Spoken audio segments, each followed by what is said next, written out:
ती संतांची भूमी म्हणून ओळखली जाते.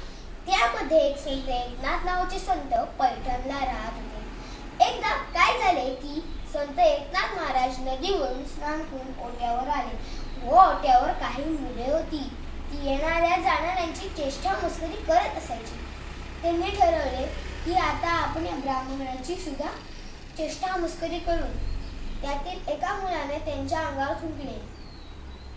त्यांना वाटले ते चिडतील, रागवतील, आपल्यावर ओरडतील, मग आपण त्यांच्यावर हसू. पण गंमत काय झाली माहिती आहे का? ते पुन्हा एकदा नदीवर जाऊन स्नान करून आले. पुन्हा दुसरा एक जण त्यांच्या अंगावर थुंकला, तरीही त्यांच्या चेहऱ्यावरील प्रसन्नता तशीच होती. पुन्हा ते नदीवर जाऊन स्नान करून आले. असे किती वेळा झाले माहिती आहे का? 108 वेळा. शेवटी त्या मुलांना लाज वाटली व आश्चर्य वाटले. आपल्याला थोडेसे काय झाले तरी खूप राग येतो, पण हे असे कसे संत? रागच येत नाही. मग त्यांनी त्यांच्या जवळ जाऊन विचारले, महाराज, आम्ही तुमच्या अंगावर 108 वेळा थुंकलो. प्रत्येक वेळी तुम्हाला नदीच्या गार पाण्याची स्नान करावे लागले, तरीही तुम्ही आमच्या रागावले नाही, असे कसे?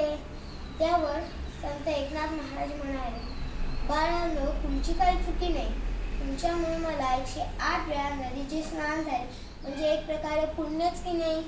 मग त्या मुलांच्या मनात विचार आला, अरे देवा, आपण या ब्राह्मणाची उगाच चेष्टा मस्करी केली. मग त्यांनी त्यांचे पाय धरून क्षमा मागितली. संत असे असतात की त्यांच्या अंगात सहनशीलता असते. ते थोडेसे काय झाले तरी रागवत नाही. क्रोध हा माणसाच्या मनाला लागलेला रोग आहे. या रोगावर संयम हे एकच औषध आहे. संत एकनाथ महाराजांनी फार मोलाचा उपदेश केला होता. तो असा की अनुताप झाल्याशिवाय देवाचे नाव मुठी येत नाही. यावर संत एकनाथ महाराज म्हणायचे की सर्व धर्म, पंथ, जाती सारख्याच असतात. धन्यवाद.